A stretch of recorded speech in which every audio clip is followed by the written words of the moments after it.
मेरे दोस्त ने ना बात किया था कि उत्तर के लेने कौन आएगा। तो उसने उसके जो रिलेटिव्स थे उनसे बात किया था।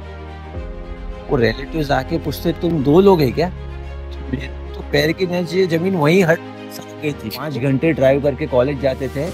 सुबह में 4 बजे घर से निकलते थे, कॉलेज पहुंचते थे वीक में एक दिन। तो वहां से शाम में निकलने के बाद रात में घर पर थे। ये सब सर मैं रोज रोता था सर। अच्छा। मैं रोज रोता था, रोज मैं घर पे बोलता था मैं बस ये महीना, बस ये महीना, बस ये महीना करके मैं रोज रोता था। कितनी बार रोता था मैं। मेरे को तो 2 घंटे पता ही नहीं चला कि बात किसकी कर रहे हो, मेरी मम्मी की बात कर रहे हो पापा की बात कर रहे हो। हेलो दोस्तों, आज के पॉडकास्ट में हम बात कर रहे हैं एक ऐसे इंसान की कहानी जो सपने लेकर यूएसए पढ़ने गया, लेकिन सिर्फ पढ़ाई तक सीमित नहीं रहा। वहां जाके अपने पैरों पे खड़े होने के लिए पार्ट टाइम जॉब्स की और अपने घर वालों को इंडिया में अच्छी खासी कमाई भेजने लगा। यह कहानी सिर्फ एक सपने को सच करने की नहीं, बल्कि मेहनत, स्ट्रगल और स्मार्ट सोच की भी है। तो चलिए सुनते हैं इनकी इंस्पायरिंग जर्नी, उनकी अपनी जुबानी।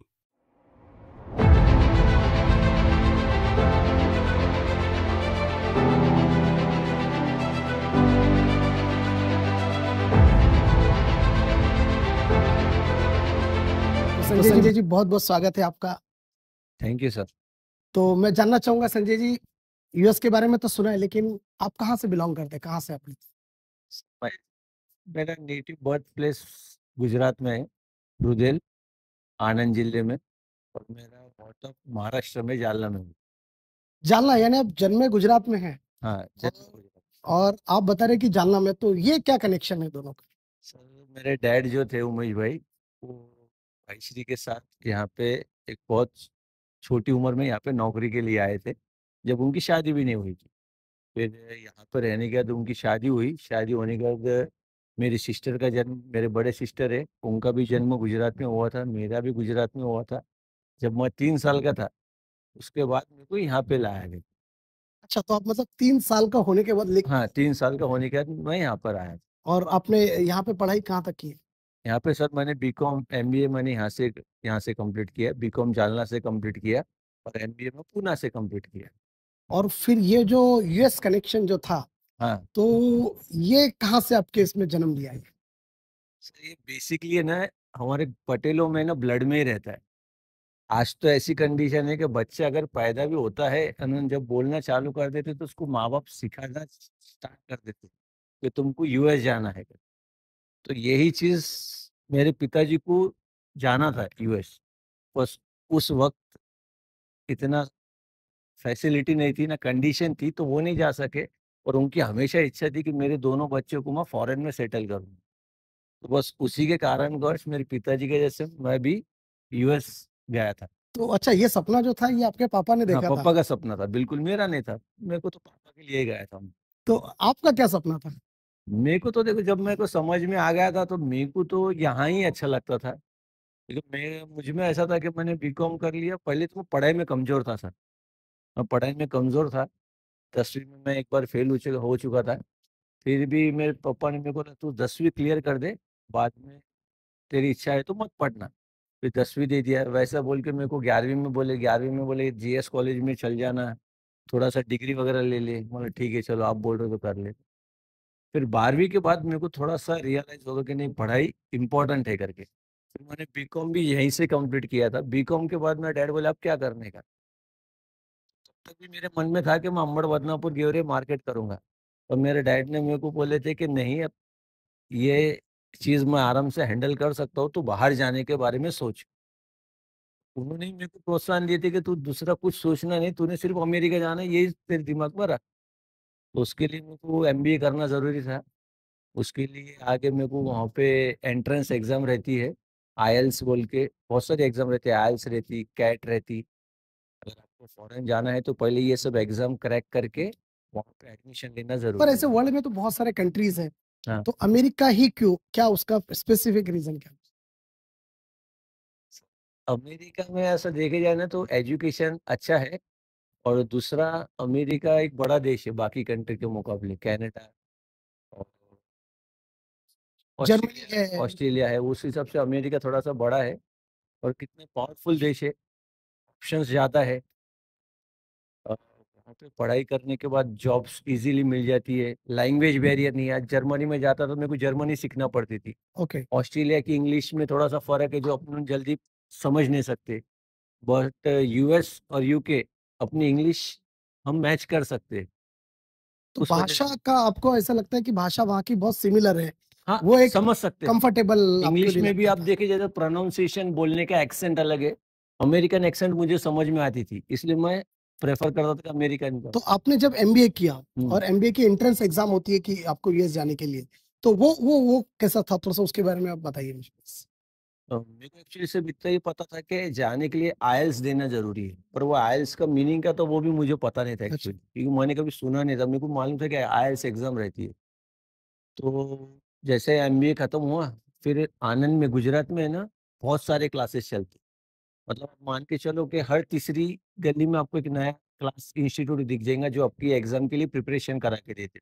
ओके। तो मैंने फिर वहाँ पे 6 महीना 7 महीने क्लासेस किया, और वहाँ से मैंने एग्जाम दे के अमेरिका के तो लिए। वो जो एग्जाम होती है, अभी आपने बताया कि आपको पढ़ाई में इतने खास नहीं थी, हम्म। तो वो जो एग्जाम होती है एंट्रेंस की एग्जाम जिसको आप बोलेंगे यूएस जाने के लिए, तो आपने क्या फर्स्ट अटेम्प्ट में पास हो गए या फिर उसके कैसा रहा हाँ आपका? सर, एक्चुअली उसमें सर बैंड्स रहते, रिक्वायर बैंड्स, हर कंट्री की अपनी अलग रिक्वायरमेंट रहती है।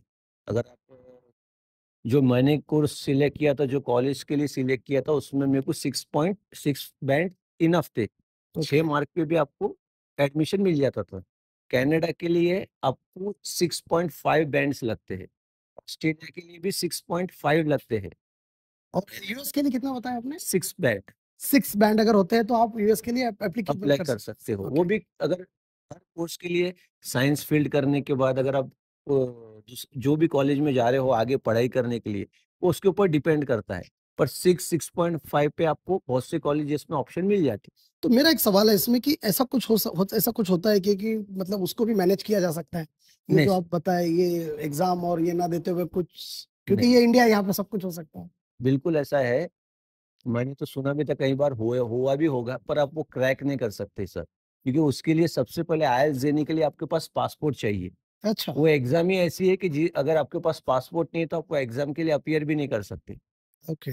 तो पासपोर्ट ज़रूरी है, उसकी जो लोकेशन रहती है, वो लोकेशन स्कूल कॉलेजेस में नहीं बल्कि कोई 5 स्टार होटल में रहती है। अच्छा। जो भी सिटी में कुछ सेंटर्स जो उसके ऑनलाइन उसका डेट्स रहती है, वो ऑनलाइन डेट्स में आपको आपको टाउन सिलेक्ट करना पड़ता है, कौन से टाउन में आपको एग्ज़ाम देने के उसके स्पेसिफिक सेंटर तो रहते हैं। आपने कहाँ दी थी एग्ज़ाम? मैंने आनंद आनंद सेंटर था, तो मेरे को कन्वीनिएंट था, तो मैंने आनंद में ही एग्ज़ाम दिया था। और उसके लिए कुछ ये जो आपको पास करने के लिए या अप्लाई करने के लिए इसके कोई स्पेशल कोई कोर्सेज होते हैं, कुछ क्लासेस होते हैं या फिर हाँ, कैसा? क्लासेस होते हैं सर। आईएलटीएस का बेसिकली फुल फॉर्म है, अ, इसमें 4 वेरिएंट रहते हैं, reading, listening, writing and speaking.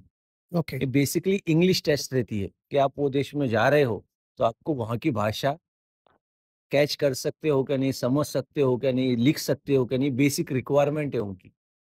तो यही चीज़ बेसिक एक इंग्लिश टेस्ट बोल के आप समझ के लीजिए।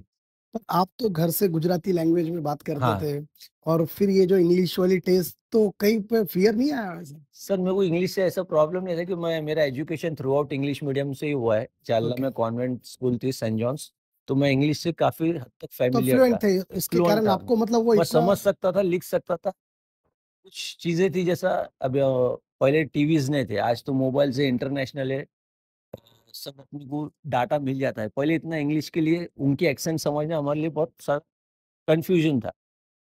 तो वो धीरे-धीरे क्लासेस करते समय पे बहुत सारी रिकॉर्डिंग सुनते वक़्त हम फ़ैमिलियर हो गए थे, तो मुझे अच्छा हुआ। फिर आपका एग्जाम हो गई, पास हो गए, तो वीजा आपने कब बनाया? सर मैंने एक्चुअली ऑस्ट्रेलिया और अमेरिका दोनों के लिए अप्लाई किया था। अच्छा। मेरे को दोनों जगह से एडमिशन आ गया था। ऑस्ट्रेलिया के लिए मेरे को उन्होंने कंडीशन क्या रखा था कि यहाँ पर आने के बाद आपको एडिशनल 6 मंथ विदाउट कोर्स, ये जो कोर्स तो आपने अप्लाई किया है वो तो लेना ही होगा, पर इसके अलावा आपको 6 महीने का इंग्लिश टेस्ट लेना और एक बार लेना पड़ेगा। अच्छा, ये टर्म्स थी हाँ, ऑस्ट्रेलिया के लिए। ऑस्ट्रेलिया के कॉलेज की ये टर्म्स थी, और यूएस के लिए तो मुझे बस एडमिशन प्रपोज़ल वहाँ से ऑफर लेटर आ गया था। तो ऑफर लेटर लेके मेरे को डायरेक्ट एमएससी में डेट लेना था। कॉलेज से ऑफर लेटर कौन से आने, कॉलेज में आपने वहाँ पे अप्लाई किया था यूएस के? North eastern university Boston. Boston की। हुँ। तो ये काफी मतलब बड़ी यूनिवर्सिटी हाँ, वहाँ काफ़ी पे। बड़ी है, बॉस्टन में बॉस्टन जैसे एक मैसाचुसेट एक स्टेट है, वो स्टेट के अंदर बॉस्टन एक सिटी है। तो वो लगभग वो स्टेट की सबसे बड़ी कॉलेज थी, नॉर्थ ईस्टर्न यूनिवर्सिटी। और इतने बड़े कॉलेज में तो फीस भी तो बहुत ज़्यादा होंगी फिर? हाँ सर, फीस उसकी 1 साल की लगभग 6,25,000 के आसपास थी। 6 लाख, तो फिर उस समय ये सब घर की परिस्थिति, तो आपने बताया कि पापा खुद काम की तलाश में हाँ, महाराष्ट्र जाना आए थे, हाँ, हाँ। तो फिर ये कैसे किया पॉसिबल? सो मैंने जब मेरे डैड को बताया था ना कि मेरे को दोनों जगह से एडमिशन आ गए हैं और अमेरिका के लिए अपने को एडिशनल शुरुआत में जाने से पहले अपने को 6.5 लाख भरना पड़ेगा। तो पापा पहले से थोड़े से सोच में पड़ गए थे कि वहाँ पे जाने से पहले पे करना है। तो उनको थोड़ा-सा डाउटफुल था कि वहाँ पे जाके कुछ प्रॉब्लमैटिक नहीं होना बोल के। पर सब legally under the government observation में होता है, तो ऐसा कुछ प्रॉब्लमैटिक नहीं था। तो थोड़ा घंटा भर उन्होंने सोचा, फिर मेरे को बोले कोई प्रॉब्लम नहीं है, देखो जो ऑस्ट्रेलिया बोलो ऑस्ट्रेलिया, अमेरिका बोलो अमेरिका, जो कन्वीनिएंट है आप वहाँ पे अप्लाई करो। दोनों में पापा का फीस में क्या अंतर होता है? ऑस्ट्रेलिया की कितनी फीस थी? ऑस्ट्रेलिया के लगभग उतने 5-7 लाख रुपए वही अच्छा, था। उसकी भी सिर्फ़ उतनी इतना फीस थी? बेनिफिट था, ऑस्ट्रेलिया में मेरे सिस्टर थे, तो मेरे डैडी की इच्छा थी कि सिस्टर है, एटलीस्ट देखो वहाँ पे उतरने के बाद कहाँ रहना है, कहाँ जाना है, हम यहाँ पे इंडिया में रिलैक्स रहेंगे कि बहन के पास ही है। और मुझे ऐसा था कि भई दूर रहे तो प्यार हमेशा बरकरार रहेगा, क्या बात नज़दीक है! जाने के बाद कितना भी करे तो सिस्टर की शादी हो चुकी है। मेरे दिमाग में वही था कि बर्डन ना तो बने आपको उतना अच्छा है। यूएस ही, आपको आपकी पहली पसंद यूएस थी? हाँ, यूएस ही था सर। तो आप अभी मुझे ये बताइए कि आपका अप्लाई आ गया, आपको वहाँ के कॉलेज से आपको लेटर भी आ गया कि हाँ, आपका एडमिशन हो चुका है। हाँ। तो उसकी क्या प्रोसीजर होती है? उसके बाद कैसे उसको आगे बढ़? सर एक टूरिस्ट एजेंसीज़ बहुत सारे हैं आनंद में। वैसा ही ओवरसीज़ बोल के जो एजेंट था, वो अपने आपको स्टूडेंट वीज़ा के लिए पूरी प्रोसेसिंग कंप्लीट करके लेता था, उसका 10,000 रुपए चार्जेस था। अच्छा, okay. Visa fees, service fees ये तो गवर्नमेंट की रहती है, वो आपको पे करना पड़ेगा। ये प्रोसेसिंग के लिए कॉलेज में कौन सी कॉलेज में एप्लीकेशन देना है, अप्रूवल लेना है, वो सब सामने वाले ने किया था। उसने हमको 3 यूनिवर्सिटीज़ दिया था, नॉर्थ ईस्टर्न यूनिवर्सिटी थी, बॉस्टन के और 2 यूनिवर्सिटीज़ थे। तो उसमें से नॉर्थ ईस्टर्न से उसका टाई अप था। उस एजेंसी का? उस एजेंसी का, ओवरसीज़ एजेंसी का उसके साथ टाई अप था। सामने वाला जो रिप्रेजेंटेटिव था नॉर्थ ईस्टर्न यूनिवर्सिटी का, वो एक बार इंडिया भी आ चुकी थी वो मैडम, ओके। उसका एलिन नाम था। वो मैडम इंडिया भी आ चुकी थी, हमको फिज़िकली इंटरेक्शन भी हुआ था हमारा 1 घंटा हमारे साथ उन्होंने बैठ के पूरे कॉलेज के बारे में बताए थे, फ़ोटोज़ग्राफ बताए थे और उनको कन्विंसिंग लगा कि स्टूडेंट अच्छे हैं करके। वो हिसाब से उन्होंने फिर वहाँ से हमको ऑफर लेटर अच्छा, भेजे। मतलब वहाँ के लोग भी यहाँ पे आते हैं वो? कुछ कॉलेजेस बहुत सारे कॉलेजेस रहते हैं जो टाई अप करके रखते हैं। आप अकेले गए थे या उस समय आपके कोई फ्रेंड भी थे आपके साथ में? हाँ सर, मुझे जब मैं वो इंस्टीट्यूट में जो एजेंट्स के पास से मैं जो है ये प्रोसेस पूरी कर रहा था, वहाँ पे मुझे आनंद प्रॉपर आनंद के एक 5 एक लोग दोस्त बन गए थे मेरे। अच्छा, हम 7 लोगों ने सर अप्लाई किया था उसी एजेंसी के थ्रू। हम 7 के सातों को वीज़ा ग्रांटेड हो गया था सर। तो सातों एक साथ आप? हम सातों एक ही कॉलेज में एडमिशन मिल गया। हम आगे-पीछे 1-2 दिन आगे-पीछे निकले पर हम सातों को सेम कॉलेज में एडमिशन मिल ही चुका था। तो आखिर फाइनली डेट कौन-सी फाइनल हुई आपकी यूएस जाने की? सर 28 1 अप्रैल सॉरी सर, अच्छा, 1 अप्रैल। 1 अप्रैल 2014। आपके जीवन का तो वो एक इसके पहले आप कोई किसी अलग दूसरे कंट्री में गए थे या फर्स्ट टाइम था ये? सर मैं फर्स्ट टाइम ही इंटरनेशनल ट्रैवल किया था सर। अच्छा, एक्चुअली मेरे डैड की वजह से ही मैंने उनको जब उन्होंने मुझे यूएस का बोला ना, तब मैं बोला डैड मैं एक ही बार इंटरव्यू दूँगा क्योंकि फिज़िकली आपको जाके इंटरव्यू देना होता है। बोला अगर मैं ये इंटरव्यू क्रैक नहीं कर सका ना, तो मैं दूसरी बार अप्लाई नहीं करूँगा। हम एक बार ऑस्ट्रेलिया ट्राई करके देखेंगे, अगर हुआ तो ठीक है, वरना फिर मैं कहीं नहीं जाऊँगा। पर ये इंटरव्यू मैं सिर्फ़ एक ही बार दूँगा। तो बोले ठीक है, एक ही बार दे दे वरना नहीं। तो उसके लिए जब मैं इंटरव्यू को गया तो मेरे को फर्स्ट टाइम में मुझे वीज़ा ग्रांट हो चुका था। बहुत बढ़िया, बहुत अच्छे वो से। मार्च में ही हो गया था मुझे। अच्छा, 20 मार्च को मुझे वीज़ा मिल चुका था। तो आप कहाँ से आपका फ्लाइट यूएस के लिए था मतलब उस समय? हाँ, सर मैंने फ्लाइट गुजरात से ट्रैवल किया था, अहमदाबाद से बॉस्टन, अच्छा, वाया दुबई होके बॉस्टन में। अच्छा, वहाँ से कितना समय लगता है ये पूरा? सो मुझे लगभग 26 घंटा लगा था सर, 26 आवर्स? 26 आवर लेओवर था दुबई में, 4 घंटे का लेओवर था, फिर वहाँ से आगे मैसाचुसेट्स के लिए फ्लाइट थी। क्या मन में चल रहा था जिस समय वो जो यूएस का और फर्स्ट टाइम जा रहे हैं इंटरनेशनल जर्नी, क्या दिमाग में चल रहा था? एक्चुअली वहाँ तो है ना जाने से 5 दिन पहले मैं रो-रो के मेरा बुरा हाल था।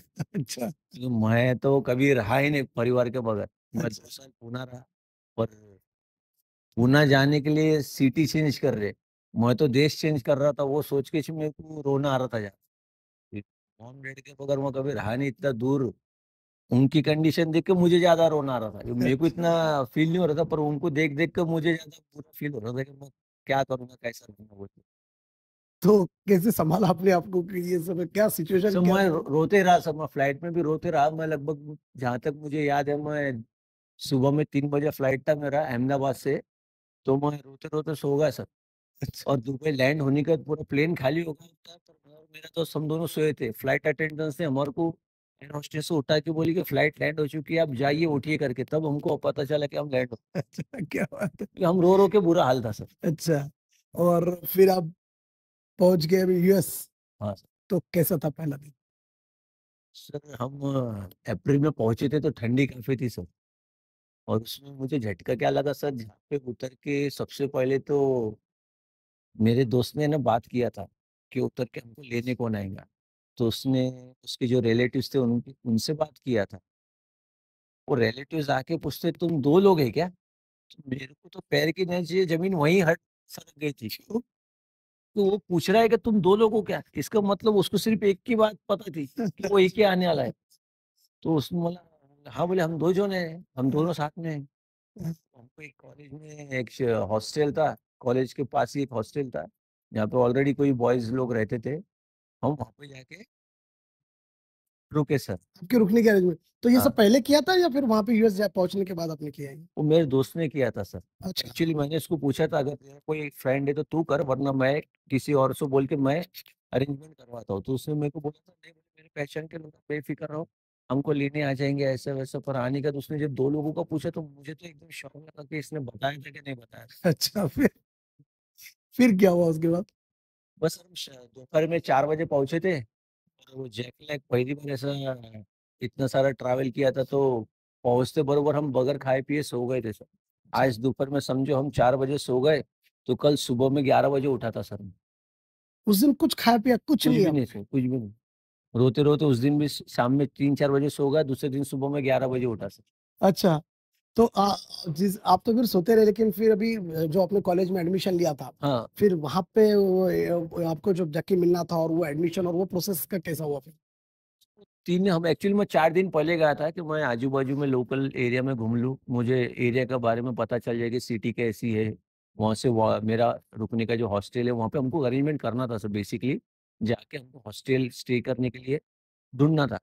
हम ये टेम्परेरी रुके थे जिनके पास भी रुके थे हम। तो हम वहाँ पे बेसिकली सर मैं 3 दिन तो सोने में चले गए। मैं आपको जैसे ही बताया आज दोपहर में 3 बजे सोया, दूसरे दिन सुबह में 11 बजे उठा। ब्रश वगैरह करा, घर से बात किया, थोड़ा-सा बॉर्नविटा वगैरह दूध पिए बस। चूड़ा लेके के साथ में चूड़ा खाए, फिर से घंटा भर बैठे, नींद लग गई। फिर सो गए तो दूसरे दिन सुबह में 12 बजे। अच्छा, तीसरे दिन भी सेम हुआ मेरे साथ। थोड़ा-सा नहाया-धोया, खाना खाया, चाय पिया, फिर से नींद लग गई। सिर इतना भारी हो चुका था सर, रो-रो के, और वो जेट लैग की वजह से तो सिर्फ़ नींद ही हमको। तो ये भी होता होगा कि जैसे यहाँ का और इंडिया का और यूएस का समय का जो अंतर होता है, हाँ सर। तो उस कारण से भी हाँ, उसी आपका वो कारण है मैच क्योंकि दोनों के कंट्री के बीच में 12 घंटे का ड्यूरेशन है सर, गैप है। उसी का जैसे फर्स्ट टाइम ट्रायल किए थे, एक्सपीरियंस था नहीं। साथ में एक इमोशनल बर्डन ज़्यादा था, फैमिली से दूर होने का वो एक बर्डन ज़्यादा, कुछ चीज़ में मन नहीं लग रहा था। तो जब आपको ये सब सारी चीज़ें एक साथ होने लगती है ना, तो तुमको कुछ करने का मन नहीं होता, सिर्फ़ सो जाने का मन होता है। तो तो कितने 3 दिन दिन लग तो ऐसे ही चले गए सर मेरे। 3 दिन चौथे उसमें दिन गए। हम कॉलेज वगैरह घूमने गए। चौथे दिन हमने कॉलेज वगैरह सब घूमा, आजू-बाजू में सब बसेस के बारे में पता किया, बसेस कहाँ से है, क्या है। फिर कॉलेज गए, दूसरे दिन कॉलेज गए, कॉलेज में जाके 1 हफ्ता कॉलेज अटेंड किया। फिर हमको पता चला कि ये जो कोर्स हमने सिलेक्ट किया था वो 12 महीने का था, 1 साल का था। वही प्राइस पे हमको वर्जीनिया में दूसरे स्टेट में 2 साल की कोर्स मिल रहा था। ओके, मास्टर्स इन मेडिकल या मास्टर्स इन तुम्हारे को फाइनेंस में भी चाहिए तो वहाँ पे भी आपको आप एडमिशन जिस मिल रहा जिस था। स्टेट में रुके थे वहाँ से वर्जीनिया का डिस्टेंस कितना था? सर लगभग 12 12 घंटे के आसपास बाय रोड। 12 घंटे, 700-800 500-700 किलोमीटर के 700 आसपास होगा। 800 किलोमीटर के साथ। अच्छा, आपको फिर वो पता लगा, फिर उसके बाद आपने क्या किया? फिर मैंने और मेरे दोस्त ने, हम दोनों ने क्या किया, हमने वो कॉलेज में ट्रांसफर ले लिया, वहाँ पे एडमिशन के लिए अप्लाई किया। वर्जीनिया कॉलेज से एडमिशन मिलने के बाद हमने यहाँ पे बॉस्टन में बताया कि हमको ये डिप्लोमा कोर्स के बजाय हमको एमबीए में एडमिशन मिल रहा है, तो हमको वहाँ पे शिफ्ट लेना है। तो उन्होंने बोला ठीक है ले लो, कोई प्रॉब्लम नहीं है। फिर मैंने बोला हमने जो पैसा पे किया उसके बारे में अब क्या करेंगे?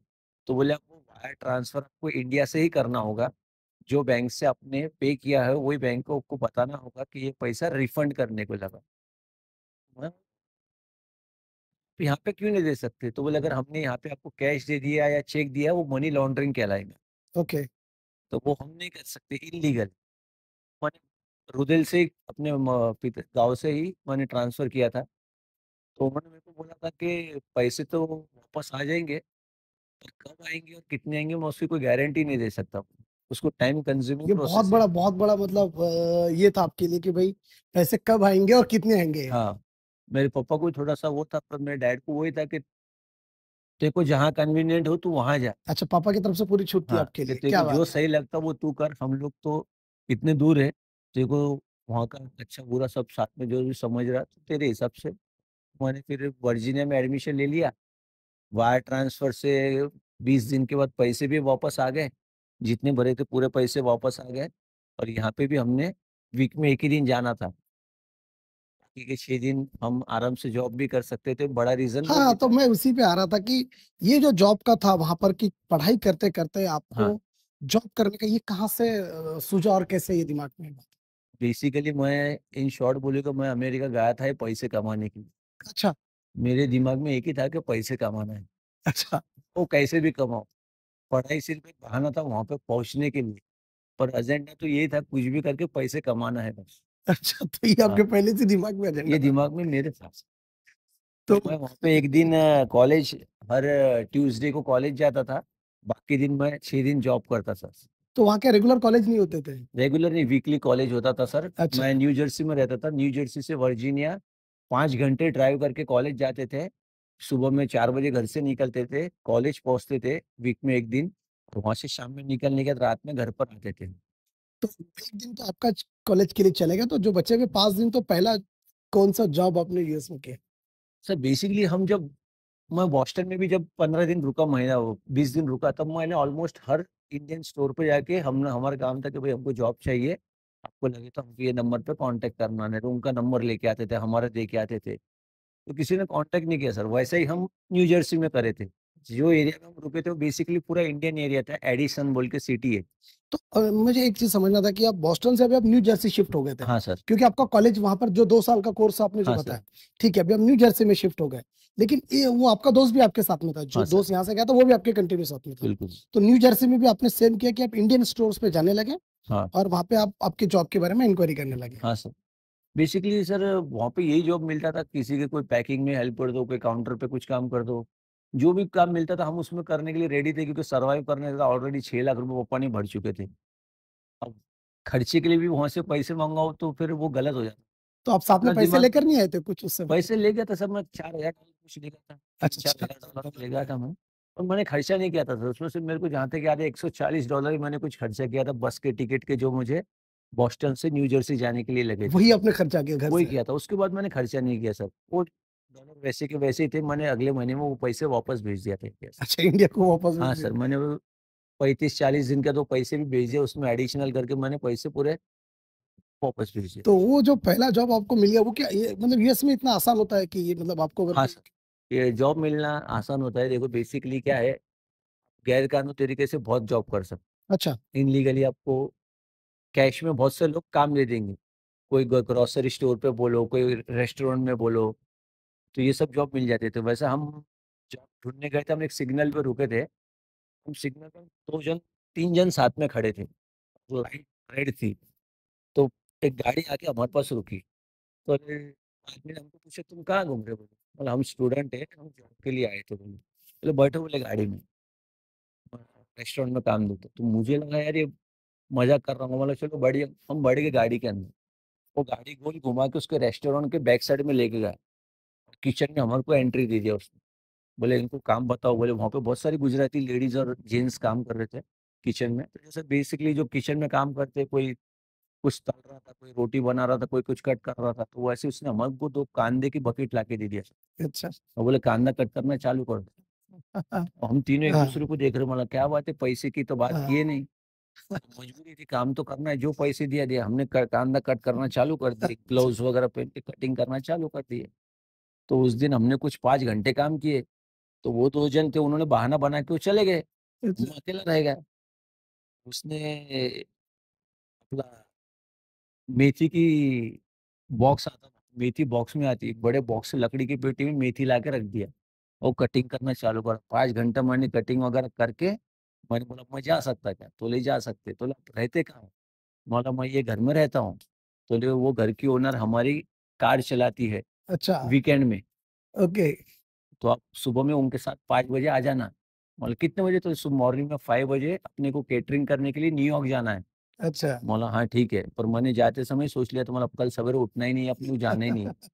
पर मैंने उसको बोल के आया था कि मैं इनके घर में रहता हूँ। उसने वो मैडम को फ़ोन करा, भाभी आप आते-आते इनको बच्चों को लेके आना। वो भाभी ने मेरे को उठाई, लेके चली गई। न्यूयॉर्क में दिन भर कैटरिंग का काम किए। तो नहीं, वो जो पहले दिन का पैसा कितना मिला आपको जो 5 घंटे आपने सर काम मैंने किया? पूछा ही नहीं एक्चुअली। तो पैसा मिला या नहीं ये मिला आपको? पैसा तो उस दिन नहीं मिला सर। उस अच्छा, दिन है ना, थर्सडे का दिन था देखो। आपने मुझे भी याद है। माँगा नहीं जो मैंने उतना माँगा काम ही नहीं किया? 5 दिन काम करने के बाद। हाँ, थर्सडे, फ्राइडे, सैटरडे, संडे उसके पास 4 दिन कैटरिंग का काम था। ठीक है। 2 शादी थी उसके पास। अच्छा, थर्सडे, फ्राइडे को एक शादी थी, सैटरडे को एक हाउस वार्मिंग पार्टी थी और संडे की और एक शादी थी, जो बहुत बड़ा ऑर्डर था उसके लिए। तो उसके लिए उसको आदमी की बहुत ज़्यादा ज़रूरत थी। तो हमको उसने लेके गया। फिर मंडे को उसने मेरे को ₹7 के हिसाब से पगार दिया। अच्छा, ₹7 या $7? $7। $7 के हिसाब हाँ, से per day, per hour. Per hour $7। Per hour $7। तो मेरे लगभग दोनों के मिला के 12-36 से मेरे हिसाब से कुछ तो भी 40-50 घंटे कुछ हो गए थे मेरे। क्या बात है! 50-60 घंटे मेरे को याद नहीं। पर मेरे को जहाँ तक याद है, मैं दिन भर सिर्फ रात में 4 घंटे या 5 घंटे में सोने गया था। रोज़ अच्छा, सुबह में 5 बजे आते थे और 12 बजे वापस आते थे। तो वैसा 4 दिन कंटिन्यू चला। उसने मेरे को फिर मंडे के दिन पेमेंट दिया। क्या बात है! 7 तो रुपीज़ आपकी की वो 7 पहली कमाई यूएस की पहली हाँ सर, कमाई पहले। थी। बहुत, बहुत अच्छा। तो आप जब फ्रंट डेस्क में थे या फिर आप बैक में ही आप जैसे मैं किचन में काम किया था आप सर। बैक बैक में थी आपने किचन उस में टाइम? काम करते थे हम, जो भी हेल्पिंग में कटिंग वगैरह में काम थी वो करना, फिर टेबल लगाना, टेबल के ऊपर जो खाना पूरा सेटअप करना, गाड़ी अनलोडिंग करना। ये सिलसिला कब तक चला आपका? ये सर मैंने 6 महीने जॉब किया उसी खुशबू उसी रेस्टोरेंट में। सेम वही हाँ, उसी खुशबू रेस्टोरेंट में? रेस्टोरेंट में मैंने 6 महीना काम किया। मेरे को अच्छा उन्होंने सिखा दिया। वहाँ पे रहते-रहते मुझको घूमने का भी बहुत मौका मिला सर। अच्छा, मैं न्यूयॉर्क, वॉशिंगटन, वर्जीनिया, टेक्सास, उसी कैटरर्स के साथ डैलस, में आप वो घूमते थे? कैटरर्स उसके पास जहाँ-जहाँ ऑर्डर देते थे ना, वहाँ-वहाँ हमको लेके जाता था। काम करने के लिए लगते थे, लोडिंग करना, सामान लोड करना, अनलोड करना, वो सब जगह मेरे को घूमने का मिला। न्यूयॉर्क में लोग पैसे पे करके ये स्टैच्यू ऑफ लिबर्टी देखने जाते हैं, क्योंकि वहाँ पे अच्छा, आपको बोट पे बैठ के स्टैच्यू ऑफ लिबर्टी समुद्र में देखने आता था। वहाँ पे अपने मेहसाना पटेल लोगों का गेट टुगेदर था। वो बोट पे था। वो बोट के ऊपर हमारे को उसने काम करने के लिए लेके गया था। अच्छा, कैटरिंग का सामान लेके तो हम बाकायदा हमने फ्री में पूरा मज़ा लेके आ क्या गए। बात है! तो ये सिलसिला चला। लेकिन इस बीच आपकी जो पढ़ाई जो आपका हाँ जिसके सर, लिए आप मैं गए थे। वीकली मैंने मैं ना सर 9 महीने कंटिन्यू कॉलेज गया। फिर 9 महीने जाने के बाद है ना, बेसिकली मैं आपको बता 9 महीने के बाद मेरे को पता चल गया H1 मिलना बहुत ज़्यादा मुश्किल है सर यूएस में। अच्छा, क्यों, क्या कारण उसका है? रीज़न है सर, लॉटरी सिस्टम है। अच्छा, अगर आपको समझो कोई कंपनी स्पॉन्सर भी करती है, तो यूएस गवर्नमेंट डायरेक्ट आपको H1 का सिक्का नहीं देगी सर। वो आपको लॉटरी में से, मशीन में से ही अगर आपका नंबर निकलता है तो ही आपका H1 अप्रूव होता है। वरना 2 साल के बाद आपको या तो इंडिया जाना पड़ेगा, या तो और पैसे पे करके वहाँ पे रहने के लिए कोई और कोर्स में आपको एडमिशन लेना पड़ेगा।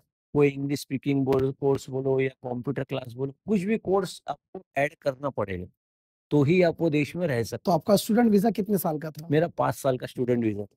5 साल का था, तो आपका पहला जॉब था खुशबू रेस्टोरेंट। हाँ फिर सर। उसके बाद?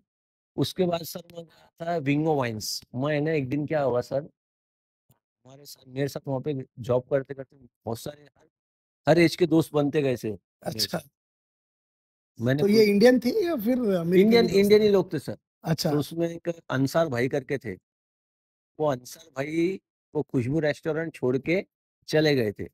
उनको नौकरी मिल गई थी, रेड बैंक करके एक सिटी थी वहाँ पे टाउन में।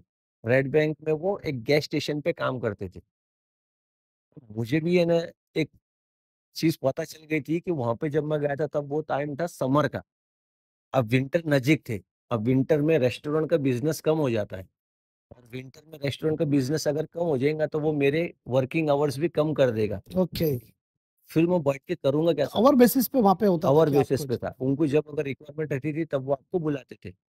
तो मुझे ऐसा जॉब चाहिए था 7 days fix hours and fix income वाला मेरे को जॉब चाहिए था। तो ऐसा जब आपको एक तो लिकर स्टोर, गैस स्टेशन या ग्रोसरी स्टोर्स, क्योंकि अच्छा, ये चीज़ें है ना 12 महीने सेम टाइम पे चलना है, फास्ट इसको मूविंग होती थी और या इनका रोज़ ही लगना है जैसा। करेक्ट। रेस्टोरेंट कभी स्लो कभी डिपेंड करता है, पर मेरे को ऐसी जगह पे जॉब चाहिए थी। तो अरुण भाई के पास गैस भरने के लिए राम अन्ना आते थे। उनका एक वाइन पीछे एक वाइन शॉप था, साउथ इंडियन का वाइन शॉप था। वो अन्ना ने अरुण भाई को बोले कोई बच्चे है क्या काम करने के लिए? तो अरुण भाई बोले बोले है, बोले एक मेरा फ्रेंड है आपको बोलते होंगे तो मैं उसको बुलाता। उन्होंने मेरे को फ़ोन करा, बोले यहाँ पे पीछे एक वाइन शॉप लिकर स्टोर है, आप लिकर स्टोर पे काम करने के लिए आने का तो आप एक बार मिल के जाओ। बोला ठीक है। मैं मिलने गया हूँ। मुझे जॉब सही लगा, रहना करना उनकी तरफ ही था, आने-जाने के लिए गाड़ी उनकी तरफ थी अच्छा, और रोज़ की 14 घंटे की ड्यूटी थी। और काम क्या था वहाँ पर आपका? और काम काउंटर संभालना, स्टोर के अंदर जो भी वाइन्स की बोतल रहती, फ्रिज का काम रहता था, वो सब काम करना, उसके माल लगा। कितने पैसे मिलते थे उसके आपको? सर पैसा तो उतना $7 ही था, क्योंकि सेम मैं था, पैसा नया सेम था, था। पर इतना था कि वो 14 घंटे फिक्स, अच्छा, काम फिक्स था वहाँ पे आपके? 14 घंटे फिक्स, पर एकोमोडेशन जो मैं वहाँ पे $500 पे कर रहा था, यहाँ पे वो मेरे को फ्री में हो गया। ओह! रहना और सब सारी चीज़ें इनकी तरफ रह से। रहना फ्री में हो गया, आने-जाने के लिए गाड़ी भी उनकी थी, सिर्फ़ हमको खाने का खर्चा था। खाना सर $200 में तो पूरा महीना भर जाता था हमारा, अच्छा, इतना मतलब यूएस सस्ता में है। ये पॉसिबल है ये सब हाँ, सारी चीज़ें? पॉसिबल है सर, खाने-पीने में कोई आपको वो नहीं, आप सर $200 में आप यूएस में महीना भर निकाल सकते हो। आराम से रोज़ काजू बादाम खा के सर। अच्छा, तो हाँ, आप क्या खाते थे? मैं सर राइस ही खाता था सर, क्योंकि अच्छा, मेरे में प्रॉब्लम ये था, मेरे साथ सर साउथ इंडियन लोग थे। अच्छा, हम 4 बीएचके का मकान था, उसका इंडिविजुअल हाउस था। उस मकान में 4 हम 4 लोग रहते थे और 4 वो तीनों साउथ इंडियन थे। तो सुबह-शाम क्या खाएँगे? राइस, दोपहर में राइस, रात में राइस। अच्छा, तो वो जो बना देते उनके साथ मैं भी वही खा लेता था। क्या बात है। तो ये सिलसिला फिर वाइन पे आप कितने समय आपने काम सो किया? मैंने वहाँ पे 2 साल पूरा काम किया सर। 2 साल और 6 महीना आप उस खुशबू रेस्टोरेंट में थे। हाँ, तो लगभग 2.5 साल आपका जा 2.5 चुका साल। था यहाँ पर। हाँ, इसके बाद क्या? इसके बाद सर मैंने खुशबू रेस्टोरेंट में अच्छे पैसे कमाए। मैंने हर महीने को एक फ़िक्स अमाउंट मैं घर पे भेजता था, मैं बहुत सैटिस्फाइड था। फिर मेरे एक रिलेटिव्स है सर, हाँ, उन्होंने एक नया लिकर स्टोर लिए थे और एक गैस स्टेशन लिए थे, तो उन्होंने मेरे को बहुत रिक्वेस्ट करके हमारे पास आ जा, तू तो यहाँ पे रह के हमको सपोर्ट हो जाएगा और जो तेरे को वहाँ पे मिल रहा है उतने ही पैसे हम तेरे को यहाँ पे पे करने के लिए रेडी हूँ। तो फिर मैंने मेरे घर पे बात किया, मेरी मम्मी की तरफ से रिलेटिव्स थे, मैं उनके पास चले गया। मैं चले गया कनेक्टिकट। अच्छा कौन से स्टेट बताया आपने? कनेक्टिकट स्टेट है सर, अच्छा उसमें ये, वाटर टाउन बोल के सिटी है। अब वहाँ चले गए वहाँ से हाँ, सीधा। वहाँ चले गया, कनेक्टिकट चले गए। तो उनके साथ में कितना समय बिताया आपने? वहाँ पे मैं 1.5 साल रुका सर। 1.5 साल। हाँ सर। और मैंने ये सुना कि अब कुछ समय में कुछ जब ऐसा ये भी सुना कि अब आपने घास कटिंग का भी काम किया है वहाँ हाँ सर। पे? हाँ सर, मैंने ना ये जो जिनके पास मैं अन्ना के पास जो लिकर स्टोर में काम करता था ना, तो उनके पास है ना एक्चुअली 5-7 लिकर स्टोर थे। अच्छा, तो कभी-कभार क्या हो जाता था, एक स्टोर में अगर समझो बच्चे ज़्यादा है, हम 5 लोग एक स्टोर में काम करते थे, तो कभी बिज़नेस जब स्लो रहता था ना, तो हमको क्या करता था, साथ में लेके जाता था उसके दूसरे स्टोर में काम कराने के लिए। अच्छा, तो दूसरे स्टोर में से सब माल, ये स्टोर का माल वो स्टोर में, वो स्टोर का माल ये स्टोर में, तो हम पूरी गाड़ी भरते थे सर। अब एक बॉक्स का वज़न एप्रोक्सिमेटली 25 किलो रहता था, 25 से 30 किलो। ऐसे कम से कम 300-300 बॉक्स भरता था अकेला मिल के। कभी मन में ये नहीं आया कि यार ये क्या कर रहा हूँ मैं, ये मतलब ये सब? सर मैं रोज़ रोता था सर, अच्छा, मैं रोज़ रोता था, रोज़ मैं घर पे बोलता था, मैं बस ये महीना, बस ये महीना, बस ये महीना करके मैं रोज़ रोता था, कितनी बार रोता था मैं। पर वो महीने में मैं 2 दिन बहुत खुश रहता था सर, जब मैं पैसे भेजता था ना, तब मेरे को अच्छा लगता था। कितने डॉलर महीने में हाँ, आते कि थे? ये अपने 2.5-3 लाख, हाँ, अपन इंडिया में रह के 3 लाख बनते थे क्या नहीं बनते थे। तो वही मेरे को एक मोटिवेशन फैक्टर वो इसका मेरा। वो सबसे बड़ा मोटिवेशन हाँ था सर, वो आपके लिए। महीने के 2 दिन जो मैं रहता था सर, मैं बहुत खुश रहता। तो कभी ऐसे मन में विचार नहीं आया कि चलो यहीं शिफ्ट हो जाते हैं? सर मेरे को तीसरे साल में मेरे को तो ऐसा लगा जन्नत तो यहीं चाहिए, यहीं रहने का था मेरे को। उसके अच्छा, बाद मैंने कभी सोचा नहीं इंडिया जाने का। तीसरे चौथे साल से मेरे को ऐसा फील हुआ अब इंडिया नहीं जाने का। अच्छा, हाँ इंडिया सर, नहीं जाना। इंडिया नहीं जाना सर। तो वहाँ का वीज़ा और ग्रीन कार्ड लेने के लिए तो काफ़ी फिर हाँ सर, ये एक फैक्टर है सर। मैंने जिनके पास काम गया ना, उन्होंने एक्चुअली मेरे को यही चॉकलेट दिए थे। हुँ, एक्चुअली बेसिकली मैं बोलता सर किसी पे भरोसा करना नहीं। अमेरिका एक ऐसा देश है, वहाँ पे आपका सगा भाई-बहन भी रहो तो कभी भरोसा मत कर। क्यों मैं तुमको ऐसा खुद वो देश ही वैसा है सर, उसमें किसी की गलती नहीं है। वो देश ही वैसा है, वहाँ पे ना इमोशन काम करते, ना कोई कुछ काम करते। गोरे लोग अच्छे रहते सर, काले उससे भी अच्छे रहते। अच्छा, अपने लोग वहाँ पे जाके क्यों ऐसे हो जाते मेरे को वो नहीं समझ में आता। मतलब नहीं मुझे समझना चाहूँगा कि ऐसा क्यों बोल रहे हैं आप ये चीज़ों को? ये अपने लोग ही सर वहाँ पे ना एक-दूसरे का खून चूसते हैं। अच्छा, इंडियन ही ये इंडियन फैक्ट है, को आपको दूर से दिखने को अच्छा रहता है, पर उसमें तो अपने सपोर्ट ही नहीं करते। तो वो जो सपना आपका था कि चलो ये शिफ्ट होते हैं, उसका क्या हुआ? हाँ सर, वो क्या हुआ, मेरे डैड है ना, वो जिनके पास मैं गया था ना, मेरी बुआ के सिस्टर के हुँ, बच्ची के पास। आपका तीसरा जॉब? हाँ, तीसरे जॉब। तो वहाँ पे उन्होंने मेरे को क्या करे, 6 6 महीने रहने के बाद उन्होंने मेरे को एक ऑफर दिए। वो लोग रहते थे विस्कॉन्सिन बोल के स्टेट है। ठीक है। वो लोग विस्कॉन्सिन थे, कनेक्टिकट शिफ्ट हुए थे। तो उन्होंने मेरे को बोले हम तेरी शादी करा के देते। अच्छा, हाँ, वहीं पे। गोरी लड़की से। अच्छा, उसने $50,000 बोली थी अपने को, अच्छा। फीस उसकी ग्रीन कार्ड दिलाना है तो। तो उतने पैसे आपके पास हो गए थे उस समय तक? हाँ सर, मैंने पेमेंट ही नहीं लिया था सर, मैं उनके घर पे रहता था। अच्छा, मेरे हर महीने के $4,000 उनकी तरफ ही जमा थे। क्या बात है! मैं बहुत अच्छी। पेमेंट लेता नहीं था, खाने पीने के लिए खर्चा लगता नहीं था, उनके घर पे ही खाता था, वहीं सोता था। वो वहाँ पे मैंने बहुत काम किया सर, सुबह में 5 बजे से 11 बजे तक का रोज का शेड्यूल था अपना, 7 डेज। या दिन में कितना घंटे काम करते थे आप उस समय? सुबह में 5 से रात के 11 फिक्स। कंटिन्यू इतना काम? हाँ सर। स्ट्रेस कभी फील नहीं होता था इतना काम करके? सर वहाँ पे टाइम कहाँ जाता था पता ही नहीं, सब मशीन के जैसा बस काम करते रहो यही चलते रहता था सर। क्योंकि सोचने के लिए भी टाइम नहीं था क्या करना है। तो वहाँ आप वहाँ जाके क्या इंसान मशीन बिल्कुल मशीन ही बनना पड़ता है आप। कोई इमोशन नहीं, कुछ नहीं, बस एक मशीन जैसे स्विच दबाती है, भागती रहती है, वैसा भागते रहना पड़ता है। तो आपने बताया कि फिर वो जो था कि भई बुरी लड़की से हम लोग मैरिज करा देंगे और $50,000 हाँ, उन्होंने कोशिश किए थे सर, मैंने भी कर लिया था, मैंने उनकी बात मान लिया है कि चलो ठीक है, आप मेरे अब जब इतने दूर जाने का तो वो लोग अगर ऑफर कर रहे, अपने भी पैसे उनके पास जमा थे। और जब पैसे आ रहे नहीं, वो बोलते थे देंगे, देंगे। अच्छा, मैं शादी कर लिया सर। उन्होंने लड़की से क्या बात की अपने को पता नहीं था, मैंने लड़की देखा भी नहीं। अच्छा, ऐसा समझो मैं सुबह में कनेक्टिकट से फ्लाइट लिया, विस्कॉन्सिन पहुंचा, विस्कॉन्सिन उतरा, उतरते बरोबर कोट पहन लिया, कोट पहन के सीधा डायरेक्ट मैं कोर्ट में गया। कोर्ट में जाते बरोबर मैंने कोर्ट के बाहरी को लड़की को देखा कि अच्छा इससे शादी करना है बोलकर। कोर्ट में गए, हमने साइन वगैरह कर दिए, डॉक्यूमेंट वगैरह सब सबमिट करके मैरिज सर्टिफिकेट लेके मैं दूसरे दिन वापस आ गया।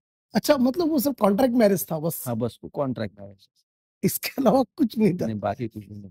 तो आपको ग्रीन कार्ड मिला? सर ग्रीन कार्ड होने वाला था सर, हाँ, उसमें मेरे डैड शांत हो गए बोल के मैं रिटर्न आ गया सर। अच्छा वही समय था कि उसी हाँ, समय वो जब मैंने शादी वगैरह कर लिया, उसके बाद में सब फाइल प्रोसेसिंग में चली गई। फिर मेरे डैड अमेरिका आए थे घूमने के लिए, फिर मैं उनके साथ 1 महीना पूरा अमेरिका वगैरह घुमा, उनको सब जगह पे घुमा के लेके आया। एटलांटा ले गया, मेरी मम्मी की फ्रेंड है उनके पास ले गया, वहाँ पे 20 दिन रुके।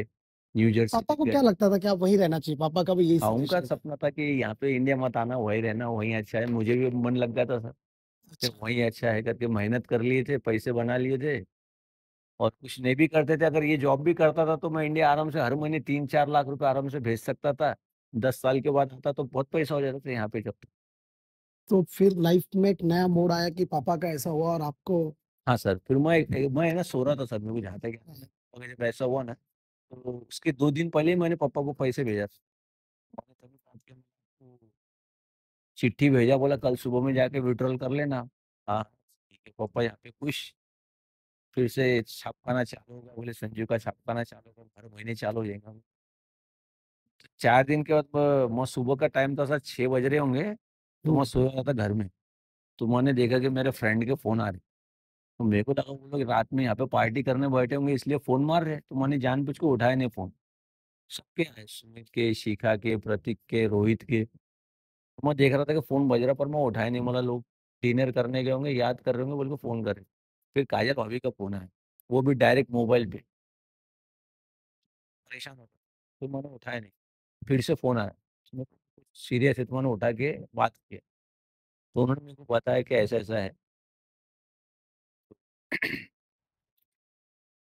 मेरे को तो 2 घंटे पता ही नहीं चला कि बात किसकी कर रहे हो, मेरी मम्मी की बात कर रहे हो, पापा की बात कर रहे हो। आपको मेरे समझ को तो में नहीं समझा आया ही वो नहीं था। चीज़? वो 2 घंटे के बाद जब वो टिकट मारा, उसके बाद में उन्होंने मेरे को पूछे तेरी कंडीशन कैसी है, पापा यहाँ पे अच्छे हैं। फिर मेरे को समझ में आए पापा की बात। तो मेरे दिमाग में था कि मम्मी का एंजियोप्लास्टी हुआ है, ये मम्मी की बात कर रहे थे। बाद में मेरे को पता चला पापा की बात कर रहे थे। तो जब उस समय जैसे आया, क्या ऐसी बात है सर, मेरे को तो ब्लैकआउट हो गया था पूरा, में मेरे को समझ में नहीं आ रहा था। पर वही मेरे साथ काम करने वाले लोग मुझे बहुत अच्छे मिले थे, साउथ इंडियन लोग बेस्ट है सर। ओके, मैं जब यहाँ पे न्यू जर्सी में भी था, विक्टर अन्ना थे, उन्होंने भी मेरे को बहुत सपोर्ट किए। मैं यहाँ पे जब ओहायो गया, जब मेरी चौथी नौकरी करने, तो वहाँ पे भी अपने राम अन्ना थे, उन्होंने भी मेरे को बहुत सपोर्ट किए। अनुपन्ना थे, राम अन्ना थे, इन्होंने बहुत सपोर्ट करे। मैं अन्ना उस दिन मेरे साथ में थे, मैं अन्ना बोल के थे, वो मेरे साथ में थे। उन्होंने ही मेरे को एयरपोर्ट पे ड्रॉप किए। अनुपन्ना जो स्टोर के मालक थे, वो इंडिया में थे, उनकी मिसेस स्टोर पर थी। तो मेरा दोपहर के 12 बजे से लेकर रात के 2 बजे तक का टाइम था। तो मैं सुबह में उठ के गया स्टोर पर। तो भाभी ने, मैडम ने मुझे मेरी पूरी जो सैलरी थी वो दे डाले। मैं कन्ना ने मेरे को एयरपोर्ट पे ड्रॉप किए और पेरिस होते हुए इंडिया। फिर उसके बाद कभी जाना हुआ यूएस? और उसके बाद नहीं, जाएंगे अब चांस मिला तो। नहीं, मैं ये आपसे वाकई में मतलब आपने जो इतने सारे मोड़ आपके लाइफ में है, लेकिन आजकल के जो विद्यार्थी जाना चाहते हैं, हम्म, आप उनको क्या मैसेज देना चाहेंगे कि जो बच्चों का सपना है कि यूएस जाना है, हम्म। उनके लिए आप क्या कहना चाहेंगे? बिल्कुल जा सकते सर, ऐसा कोई हार्ड काम नहीं है। अगर मैं जा सकता तो मैं तो मानता कोई भी जा सकता। जिसको कुछ पढ़ना लिखना नहीं आता वो भी जा सकता। सिर्फ एक जिद होना सर, मैं ये मान ले, मेरे बातों से कोई मोटिवेट, मेरी बातें सुनेंगे 10 मिनट वो मोटिवेट होंगे, 2 घंटे के बाद भूल जाएंगे। वो अपने अंदर ही जिद होना कि मेरे को जीतना है, जाना है या नहीं जाना है। अगर आपने ठान लिया जाने का, तो आपको 10 रास्ते मिल जाएंगे। मैं क्या, मेरे से अच्छे लोग मिल जाएंगे तो मैं और 10 रास्ते बता सकते। अभी तो ऑप्शंस और अच्छे हो गए, ये जाने के लिए और बहुत सारी चीजें इजी हो गई। तो बिल्कुल जा सकते, सुबह जिद होना तुम्हारे अंदर जाने की। लास्ट में एक अंतिम सवाल आपसे पूछूंगा कि क्या फर्क है अपने भारत में और यूएस? तो भारत में तो फर्क तो बहुत सारा है सर। पर मैं ये इतना ही बोलूंगा, जिसकी फैमिली कंडीशन अगर सच में खराब हो या मिडिल क्लास हो, जो उसके पेरेंट्स को अच्छा भविष्य देना चाहता है, वो बिल्कुल जा सकता है। और जिसको यहाँ पे भगवान ने इनफ दिया है, खा पी के अगर जो सुखी है, उसने यहीं रुकना। अच्छा, आप चाहते बस। हैं कि जो वेल सेटल है लेकिन हाँ जो फैमिली जिनकी आर्थिक हाँ, परिस्थिति नहीं है, जिनकी वहां आर्थिक सुधर सकते हैं, परिस्थिति आपका नहीं है। ये हाँ, संदेश है क्योंकि उसको वो देना तो गया है। सुखी होगा, मैं उसके लिए नहीं बोल रहा हूँ, वो तो सुखी होगा ही होगा। तो उसके आने वाली पीढ़ी भी सुखी हो जाएंगी, और यहाँ पे जो फैमिली रह रही वो भी सुखी हो जाएंगी। बहुत बढ़िया, बहुत अच्छा संजय भाई, बहुत अच्छे से आपने आज हमारे सारे सवालों का जवाब दिया। और दोस्तों, उम्मीद करता हूँ कि जो लोग यूएस जाने का सपना देख रहे होंगे, आज के इस पॉडकास्ट से जरूर लेंगे। थैंक यू वेरी मच, बहुत